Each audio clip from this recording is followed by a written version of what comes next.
Welcome to the Well Woman Show, where we interview women executives, leaders, and entrepreneurs. And you're listening to the Well Woman Show, where motivated women achieve fulfillment and well-being. You're listening to the Well Woman Show. Take time for myself by coming to things like Well Woman Drinks. To be accepting of myself no matter what. Step away from judgment as much as possible. You're listening to the Well Woman Show.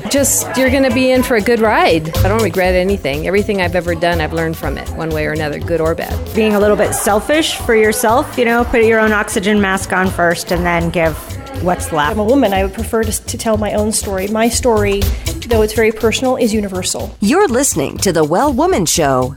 And now your host, Giovanna Rossi. Hi, Giovanna Rossi here, and welcome to another episode of the Well Woman Show, where I interview women leaders, executives, and entrepreneurs about their lives and their road to becoming and being who they are today. Do you ever find yourself overwhelmed with your responsibilities, and it seems like you'll never get it all done? Well, you're not alone.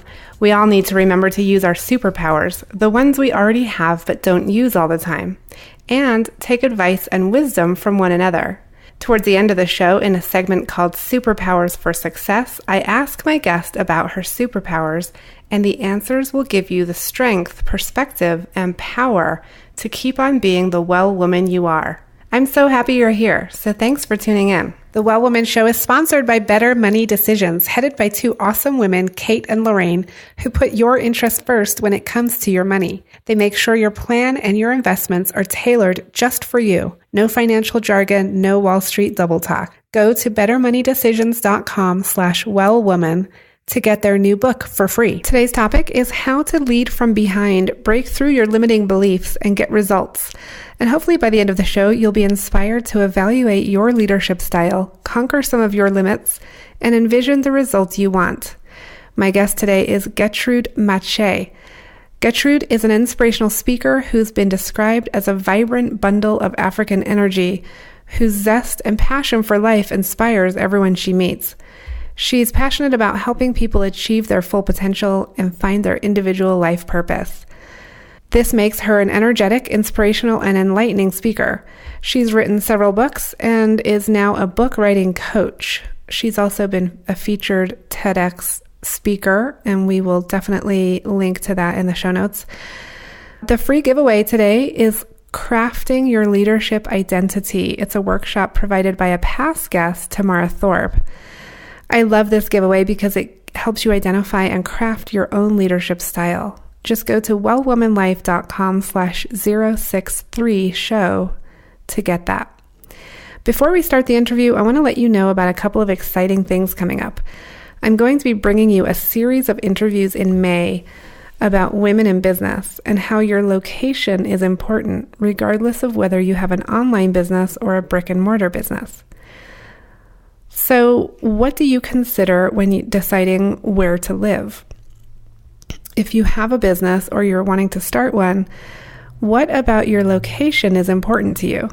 I'll be sharing my experience as a business owner, mom, and leader in Albuquerque, New Mexico, and talking with other women business owners about their experiences in being a business owner and how that impacts where exactly they are located. So be sure to tune in for these special shows in May.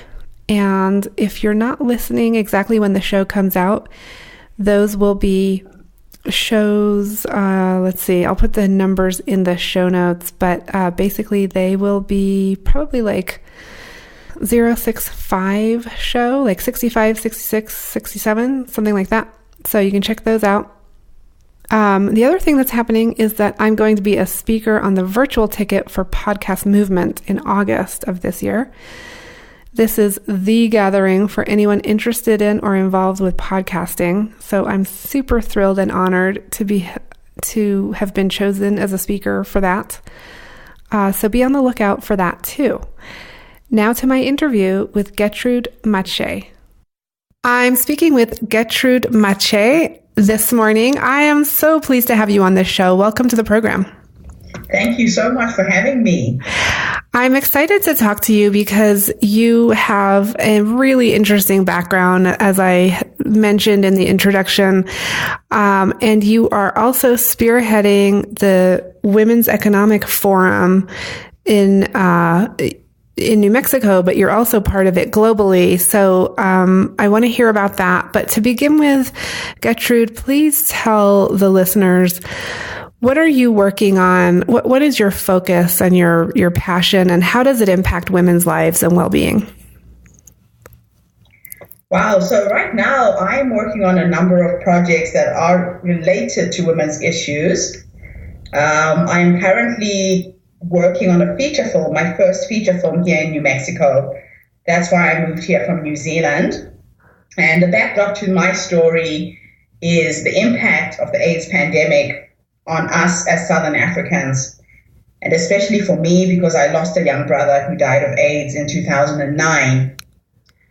In New Mexico, I am working at the University of New Mexico as a lecturer in cinematic arts, and also spearheading a number of initiatives in Grenada, in New Zealand, and Australia by setting up women's cooperatives, really introducing ways that women can become economically empowered by using their skills, natural skills like sewing and knitting or jewelry making, and showing them a way that they can sell their product internationally. Wow. Okay. You're really busy. I try to keep busy, yes. I mean, that's a lot. So let's take the women's cooperatives right now, just for another minute.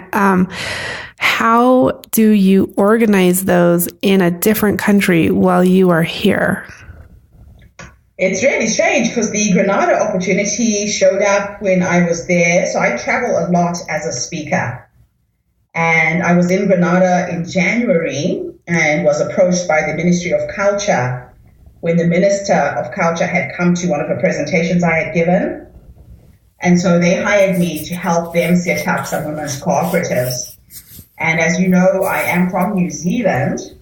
So my base is really with the Indigenous women of New Zealand and Australia. And some of these projects are ongoing, some of them are new. And I get to go back to New Zealand 2 or 3 times a year because my family is there. And I keep in touch with these projects, and I groom project managers to take over once I've helped them set it up. Wow. Okay. And do you have a team that helps you, or how do you, how do you sort of make all this happen? Is it you doing everything, or do you have? You can't do it without a team. So in every country, I create an advisory committee.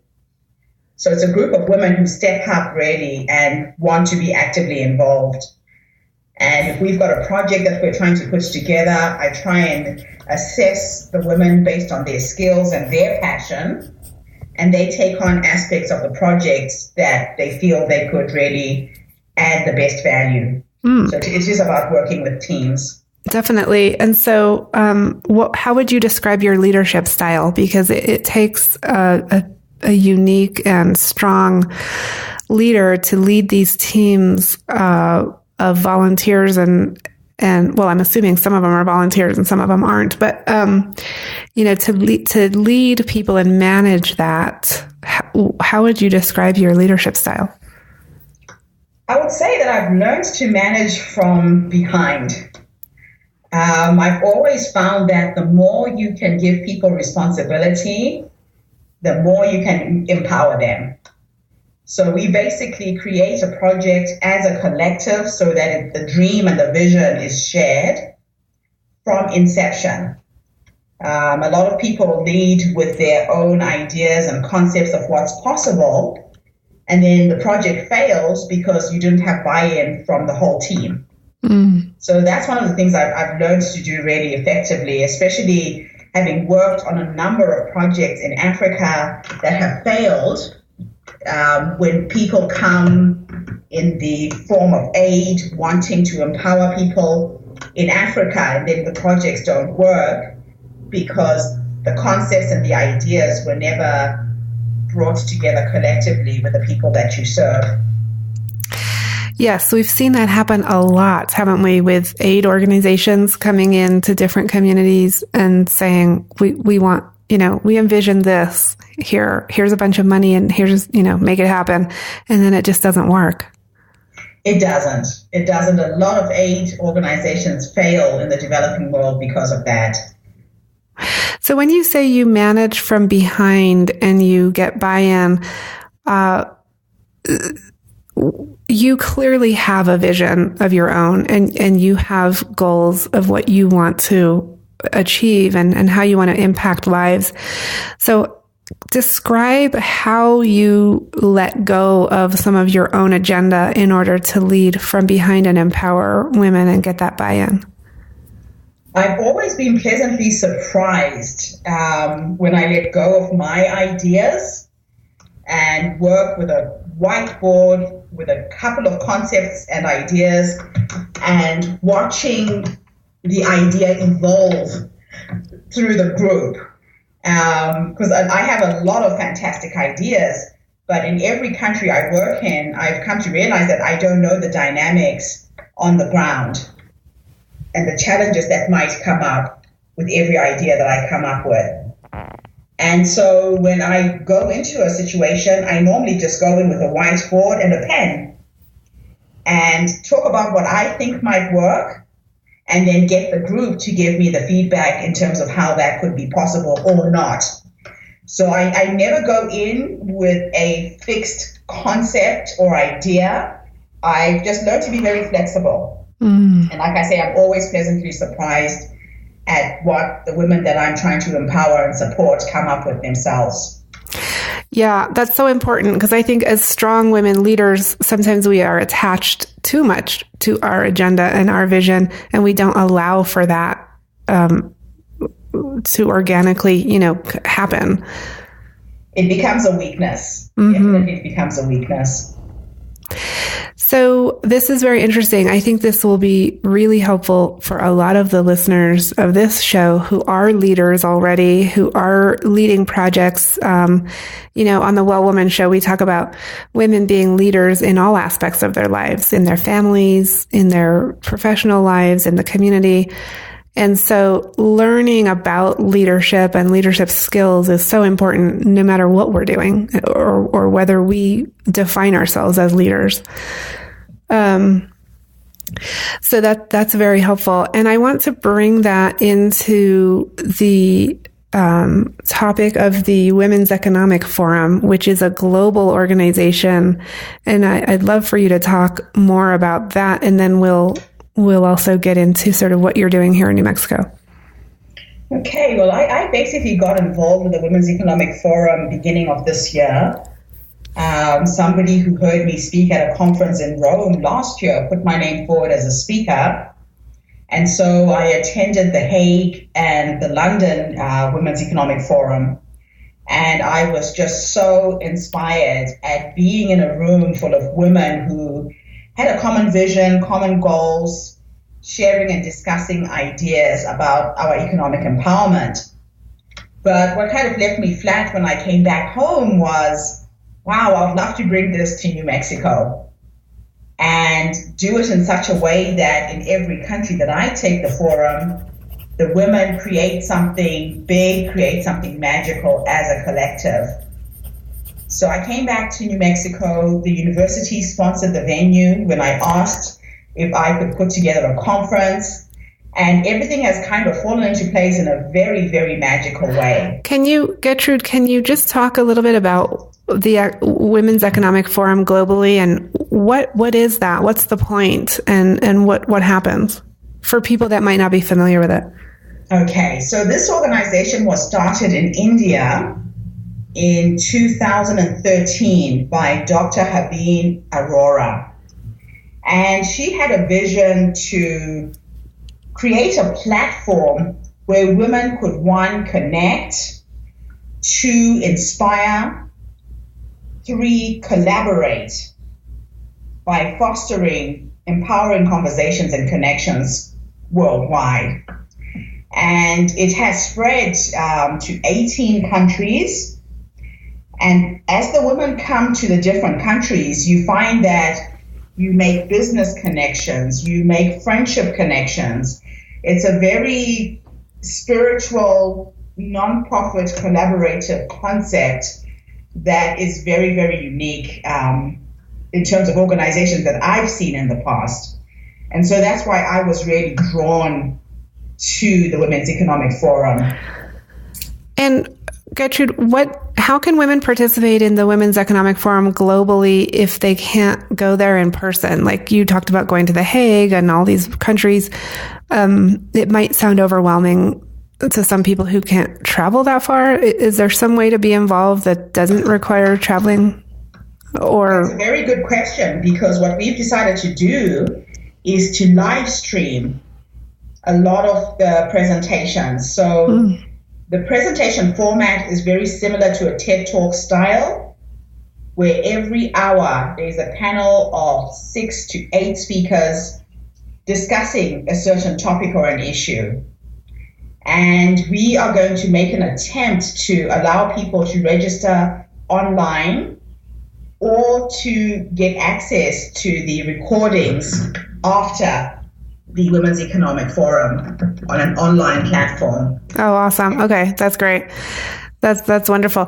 And you have a very well-known TED Talk that we'll link to in the show notes. I just wanted to mention that because you mentioned being a speaker and now you just referred to TED Talks. So I wanted to call that out and let listeners know that they can check out her TED Talk, which is amazing. And we'll put that in the show notes. Thank you for that. Yeah. So Getrude, I want to ask you about the idea of limiting beliefs. So, sometimes as women and leaders, we have these limiting beliefs that actually prevent us from taking part, participating, getting in there, being a speaker, putting ourselves out there, and stepping into leadership roles. And, hearing you talk about, I started at the beginning of this year and I went to The Hague and I went here and there and everywhere. And, knowing you, somewhat the way I do and having heard some of your stories, you just seem to be able to overcome those limiting beliefs. And so I wanted you to talk about that and maybe give us some tips about how you overcome that. And, really the core question is why do you, how do you think you can do this? Because you can, clearly.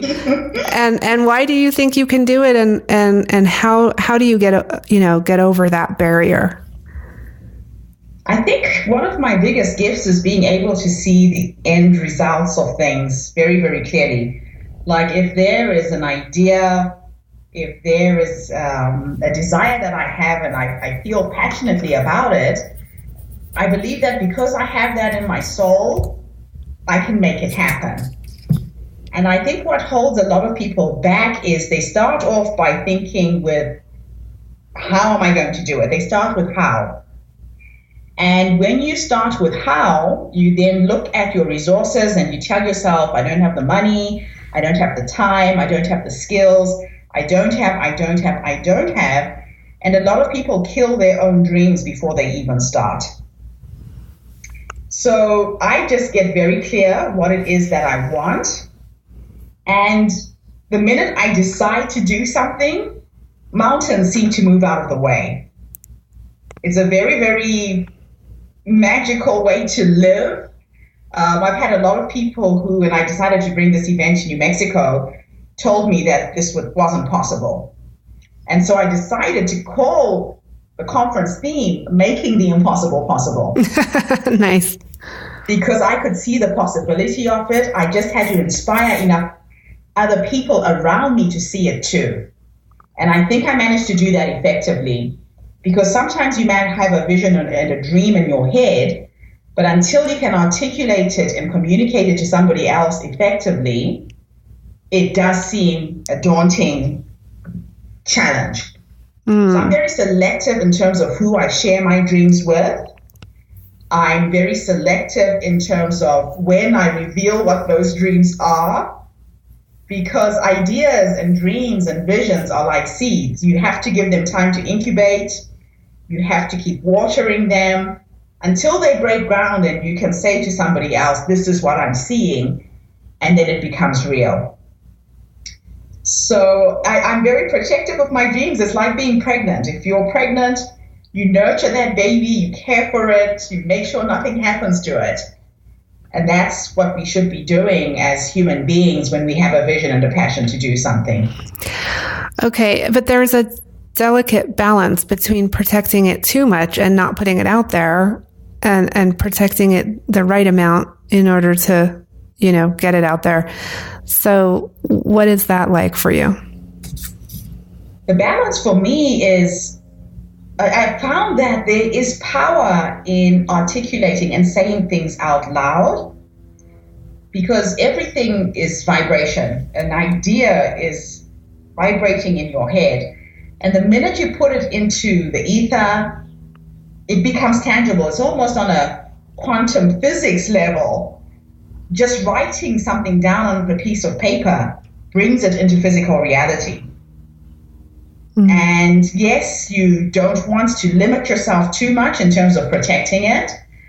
But I have now got a group of people around me who know me well, who know that I get up to really crazy things that don't make rational sense to most people, who I am able to go to and talk to when I have an idea that I want to bring to life. So with time, you develop people around you who can support your visions and your dreams, and they become your go-to people when you want to manifest something. Yeah, that's so important to have those people around you, because you can share your dream with someone that is just the wrong timing or the wrong person, and they can really put a damper on things. Very much so. And that's why I'm saying being selective in terms of who you share that vision with is a crucial part of this equation. Okay, so for listeners, to get very specific here, how do you decide on who those people are going to be?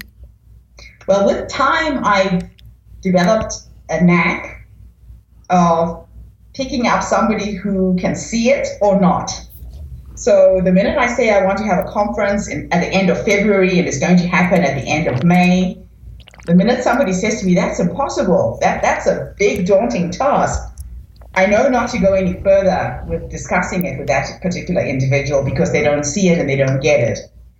And they can't see the possibility. And it's not that I blame them, it's just the way that they're wired. I have just been conditioned to dreaming really big my whole life. Yeah, I just want to pick up on that. I think when people say, oh no, that's impossible, that's more about them, not about you. So it's a statement about their own possibilities, not about whether you really can make that happen. So just kind of ending the conversation and moving on is really probably very effective. Yes, you've hit on a very good note, because it is their limiting beliefs that they're imposing on you. Yeah, and if we take that on, with you. Right, we have to make sure we don't take that on. Exactly. Okay, so you decided at the end of February you're going to put on this Women's Economic Forum in New Mexico in May. It's May 22nd and 23rd. For those listeners who are in New Mexico or near New Mexico, you can attend still. There's still time to register, and we'll put the link in the show notes for you. But Getrude, talk a little bit about the what you've got going on here, May 22nd and 23rd. May 22nd and May 23rd, we will have a panel of speakers from all over the world. Right now, we have 56 speakers registered, and we are still taking on more speakers. And our topics range from domestic violence to PTSD. We have a group of female veterans who are coming in to speak.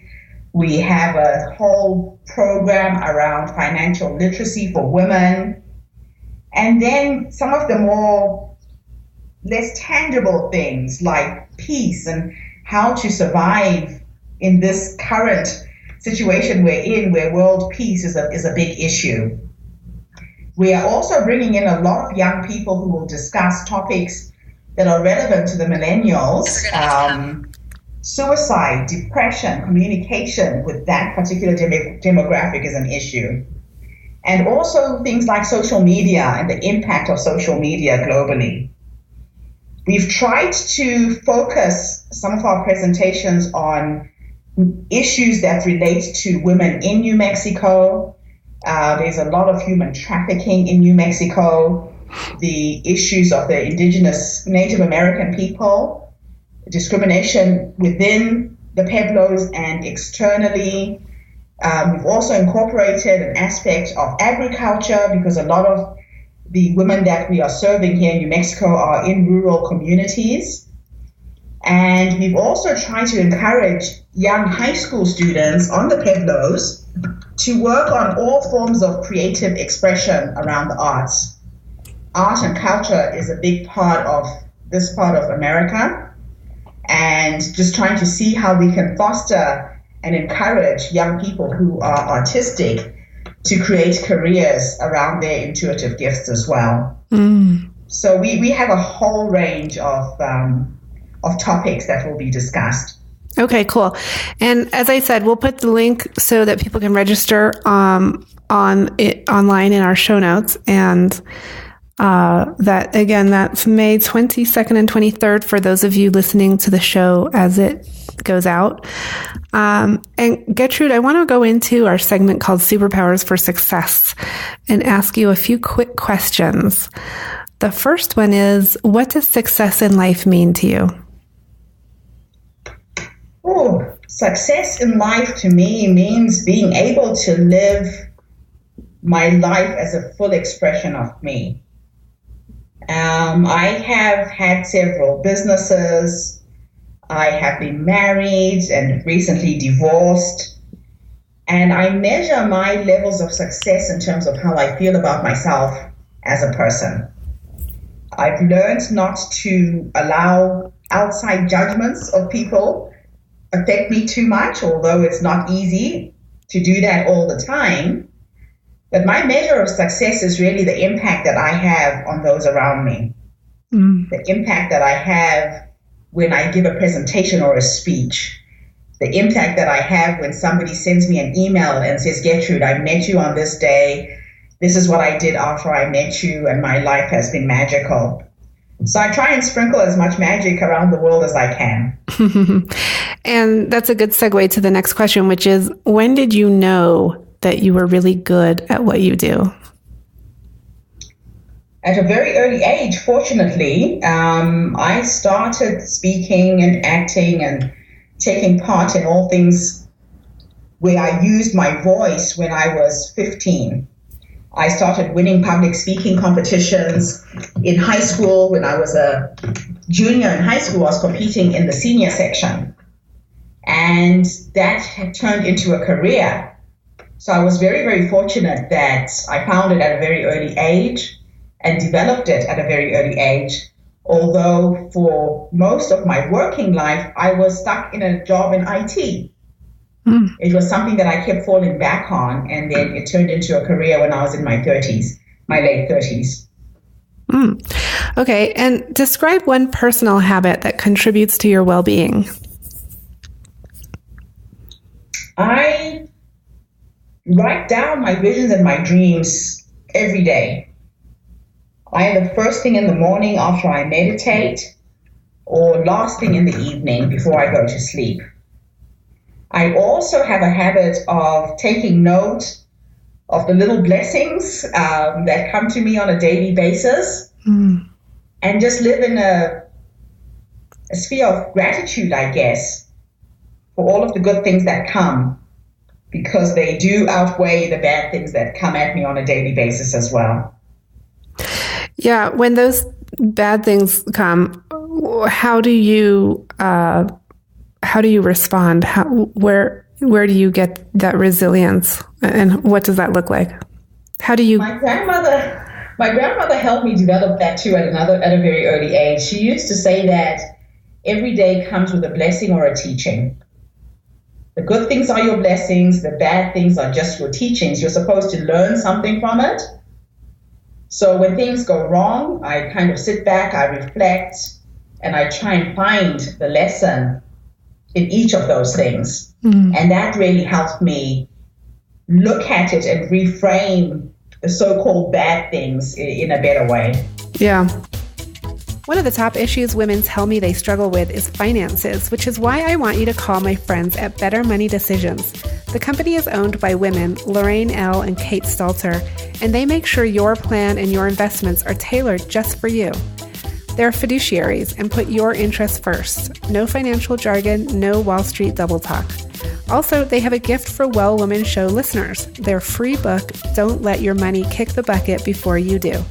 And it's all about the need to manage your money for a long life expectancy. You can download the entire book at bettermoneydecisions.com/wellwoman. And you'll also get a free portfolio diagnostic so you can tell if your investments are right for you. Just go to bettermoneydecisions.com/wellwoman. And Getrude, what superpower did you discover you had only to realize it was there all the time? My voice. I think my voice has to be my strongest superpower. I realize that I have a voice that connects with people of all levels.